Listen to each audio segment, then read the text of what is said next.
You know, in the big fight to protect our food, some of the best soldiers out there are, well, they're assassins hiding in plain sight.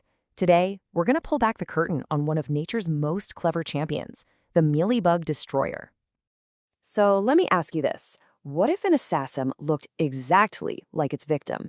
I mean, think about it. A predator so perfectly evolved that it could just stroll right into the enemy's camp completely unnoticed. It sounds like something out of a spy movie, right?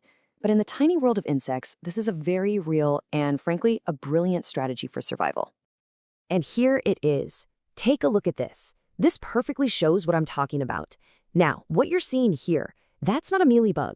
No, that's the larva of a ladybird beetle called Cryptolaemus montrosieri. It's covered in these waxy white threads, making it a nearly perfect copy of its prey. And this disguise lets it sneak in and just devour entire colonies from the inside. But to really get why this disguise is so crucial, we've got to meet the villain of our story first. Yeah, every good story needs a villain, right? Well, in orchards and greenhouses all over the world, that villain is very often the mealybug. And believe me, the damage these tiny insects can do is just staggering. They literally stab into plants to suck out the sap, which weakens them and stops them from growing properly, but it doesn't even stop there. They also excrete this sticky stuff called honeydew, which then causes this nasty black mold to grow. That mold blocks sunlight and basically chokes the plant. For anyone growing citrus or grapes or even just ornamental plants, this is a huge deal. We're talking massive financial losses, especially because pesticides have a really tough time getting through the mealybug's protective waxy coat. Okay, so we've got our problem. We've got our villain. It's time to introduce the hero, a highly specialized predator that's become a real cornerstone of modern biological control. So meet the adult mealybug destroyer. It's a little ladybird beetle, only about 4 to 6 millimeters long. And it doesn't look like your classic red and black ladybug. This one's a bit more subtle, you know? It's got this shiny, dark brown or black body, but with a really distinct orange-brown head and tail end. Now, it's a pretty good predator on its own, but the adult beetle, that's only half the story.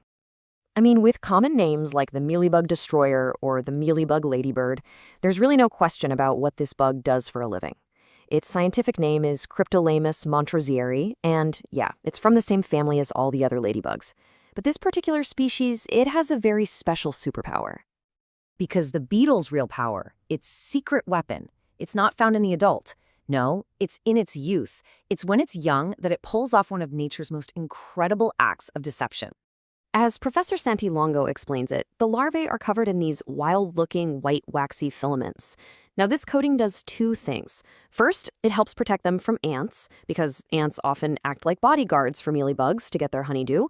But more importantly, it's the perfect camouflage. There's a scientific term for this, and it's pretty cool.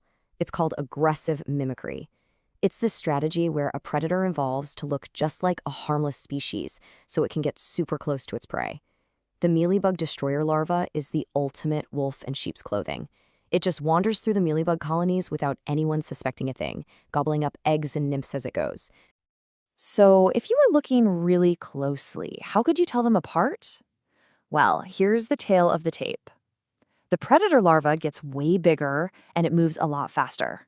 Its waxy threads are longer and curlier, but the real giveaway is underneath. The larva has 6 actual legs that you can clearly see, unlike a mealybug whose legs are kind of hidden away. The whole life cycle is just a masterclass in efficiency. The females lay their eggs right inside the mealybug's own cottony egg sacs, so their babies get a meal the second they hatch. The larva stage, that's the main eating machine, it lasts for about 2.5 weeks of just non-stop feeding. After a quick pupa stage of about a week or so, the adult pops out, ready to hunt and start the whole cycle again. And get this, a single female can lay up to 400 eggs in her 2-month life. Incredible. But this amazing insect didn't just magically appear where it was needed. Nope, it had to be discovered and put to work. Its story is really a pioneering chapter in the whole history of biological control. And what a story it is. Way back in 1891, a biologist named Albert Koebele brought this beetle all the way from its home in Australia to California to fight the citrus mealybug. And the results? They were absolutely spectacular. It saved countless orchards. But there was a catch. Coming from a warmer climate, it just couldn't handle the cold winters.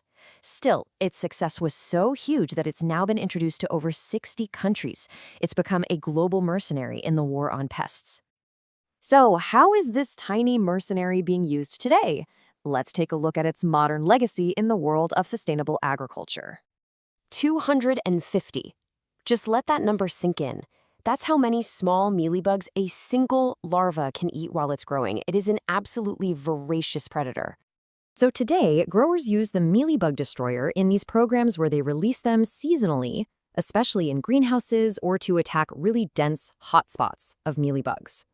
Now, mass producing them isn't easy, but scientists are working on artificial diets to make them more available. At the end of the day, this beetle gives us a powerful, natural alternative that helps us cut back on using so many chemical pesticides. But it's not a perfect fix for every single situation. I mean, its biggest strength is its massive appetite, but that also means it works best when mealybug numbers are already pretty high. It has a tough time getting established if there's not much food around. And like we saw in California, it just can't handle the cold.